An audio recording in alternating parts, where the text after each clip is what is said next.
Sou CEO aqui da Atlantis Technologies. A gente é uma startup aqui de Brasília e a gente está desenvolvendo tecnologia militar. Bom, a gente criou a startup com 3 pontos principais. A gente quer desenvolver algumas novas tecnologias. A gente está buscando contribuir para o crescimento de todo o ecossistema aqui de Brasília e principalmente inspirar as novas gerações a trazerem tecnologias disruptivas para a sociedade. Bom, nossos produtos são esses dois que vocês estão vendo na tela. A gente tem o nosso RCT, que é Remote Control Turret, que é um sistema que você consegue controlar um fuzil a 3 km de distância. Então você tem transmissão de vídeo, você tem, enfim, várias tecnologias relacionadas. E a gente tem um VTOL, que é um híbrido entre drone e vante, que ele consegue decolar na vertical e voar até 200 km de distância. E aí a nossa ideia é justamente pegar essas tecnologias que são essencialmente só militares e trazer elas para a sociedade civil, e integrar elas, de fato, em coisas que possam ser mais úteis, ou seja, para a área da saúde, para resgate, bombeiros, conforme eu vou apresentar já aqui na palestra. Bom, vamos lá. Qual que é a utilidade, teoricamente, do nosso primeiro produto, que é a nossa torreta controlada à distância? É que já devem ter visto em documentário, filme, o soldado sempre fica exposto quando ele está na linha de combate, mesmo em veículo blindado. Então, qual que é a lógica de você ter um veículo blindado, mas você expor o operador ao perigo? Então, a ideia é justamente a gente colocar um sistema que ele consiga operar à distância ou de dentro da proteção do próprio blindado.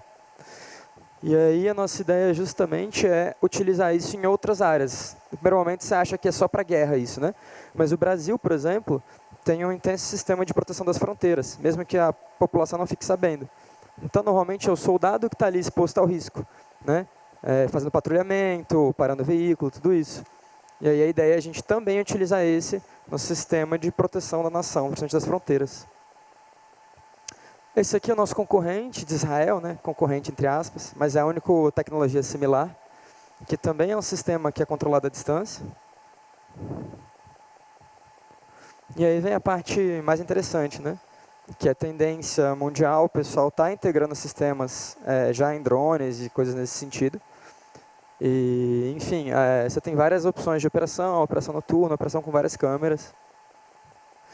E aí chegamos aqui, né, nosso produto que é a menina dos olhos, que a gente está querendo trazer para a sociedade civil, que é o nosso VTOL, que ele carrega até 12 kg de carga, ele consegue ir até 200 km de distância. E aí a nossa ideia é utilizar ele em vários setores, né? Começar apresentando na segurança pública, que ele pode ser utilizado pela polícia, todas as forças policiais, principalmente para operações mais sensíveis, em que você precisa de um reconhecimento, ou enfim, para o próprio patrulhamento. E aí o mais legal é que atualmente a polícia utiliza praticamente só helicópteros. E aí tem esse estudo aqui, cadê? Estudo de um coronel e de um tenente da própria polícia, em que eles analisam a utilização de drones para as forças policiais. E o mais interessante é que eles mostram o custo de uma operação de helicóptero. Eles colocaram que só o custo de gasolina, seguro e manutenção do helicóptero chega em torno de R$ 2.500 por hora de operação. Então, você utilizar um drone no lugar de um helicóptero aumenta em muito o quanto você economiza de dinheiro público nessas situações. E aí deixa o helicóptero realmente para as missões mais táticas e mais sensíveis em que ele seja de fato necessário. E aí, alguns helicópteros custam entre 3 e 15 milhões. O preço de um VTOL, por exemplo, é em torno de R$500 mil. Então, com o dinheiro de um helicóptero, você consegue comprar 30 VTOLs, que já suprem quase toda a força policial do Brasil, por exemplo. A gente pode utilizar também pelo corpo de bombeiros, operações de resgate, procurar pessoas perdidas, mapeamento de incêndio, principalmente utilizando a tecnologia de visão infravermelha e térmica, que você consegue saber exatamente onde estão os focos de incêndio. E esse tipo de câmera já existe integrada nesse sistema, em drone ou VTOL. Ajuda também a se identificar os focos de incêndio, incêndios de maior proporção. Essa segunda foto aqui foi um incêndio que essas imagens foram utilizadas por um drone dos bombeiros que ajudou a apagar toda essa situação. E, enfim, tem várias aplicações. Eu trouxe apenas alguns exemplos, mas... Bom, aplicações na área que eu particularmente sou mais apaixonado, que é a área da saúde, que o pessoal está utilizando cada vez mais esse tipo de tecnologia, principalmente para transporte de vacina, transporte de órgão, às vezes algum resgate ali mais a longas distâncias, em situações mais ermos. E aí as tecnologias atualmente, você tem ali um avião que funciona mais ou menos que nem o VTOL, só que ele precisa de uma catapulta para disparar ele, para ele começar o voo. E aí a nossa ideia foi justamente facilitar esse trabalho. Você não precisa de um sistema para disparar o avião. Você decola ele de qualquer lugar, pousa ele em qualquer lugar. E aí a ideia também é colocar primeiros socorros, enviar máquina de massagem cardíaca, enfim. As aplicações são várias para você ter um resgate muito mais rápido do que uma ambulância que tem que ficar no trânsito, por exemplo, até conseguir prestar aquele resgate. Bom, agora justamente a ideia de você utilizar o VTOL, qual que é a vantagem da tecnologia VTOL especificamente? Ela é justamente um híbrido entre drone e Vant, um avião, né? Então você tem o melhor dos dois mundos. Você consegue fazer longas distâncias a velocidades altas e você consegue planar e descer em lugares que teoricamente um avião não conseguiria. Então o conceito é justamente esse, né? E você economiza muito dinheiro em relação ao helicóptero também, porque a operação de helicóptero é cara, a gasolina é cara e manutenção muito cara também. Bom, aplicações no agronegócio, queira ou não, é a principal economia aqui do Brasil. Muito legal que você consegue utilizar também o sistema térmico para identificar problemas na plantação antes que eles se manifestem. Então você vai identificar áreas em que você já está vendo que está com uma temperatura mais alta ou mais baixa, já identifica praga e consegue fazer um controle antecipado, você consegue salvar boa parte da produção. Você consegue utilizar para mapeamento de gado, para saber exatamente quantos estão, onde eles estão em determinadas horas do dia. Então você consegue até ter maior segurança. No final do dia, você faz um voo com o VTOL, por exemplo, o sistema de IA consegue contar quantos gados tem ali, e ele vai te dizer se está faltando algum, se algum acabou não estando junto com os outros, está disperso por algum motivo. Enfim, várias aplicações. A gente está desenvolvendo um sistema para aplicação igual os drones são utilizados, para aplicação de pulverização, mas esse ainda está aí caminhando, né?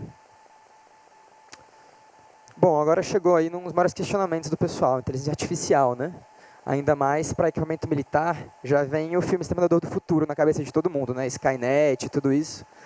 E não é bem assim que funciona, né? Vai demorar ainda, acho que, muito tempo para a gente estar com uma IA controlando sozinha armamento. Até porque ela não é tão eficiente quanto a combinação do operador humano e da IA.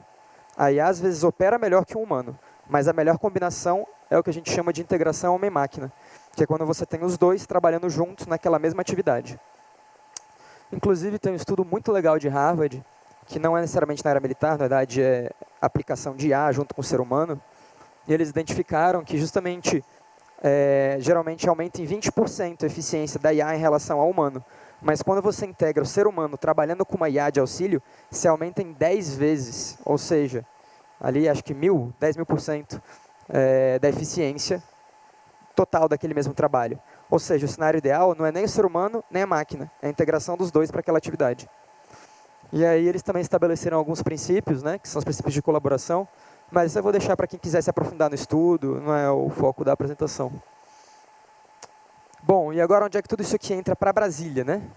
Não sei se todo mundo aqui vai estar sabendo, mas existe o projeto do Parque Tecnológico de Brasília, né? O pessoal da Biotic é que coordena lá, o projeto do governo, e é para lá, fica na Granja do Torto. É lá que o pessoal está querendo levar o Parque Tecnológico de Brasília.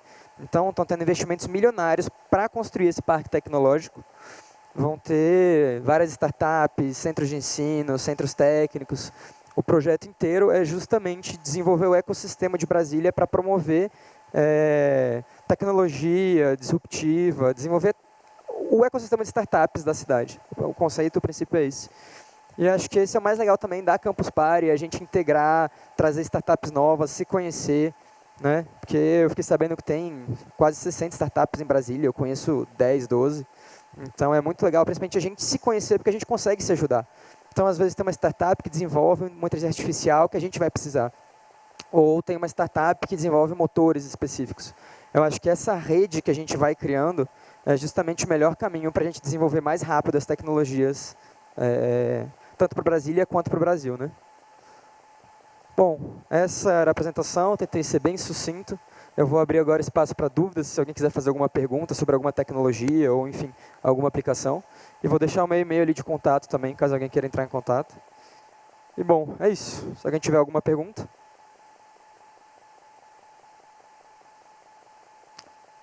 Bom, acho que é isso, então. Obrigado.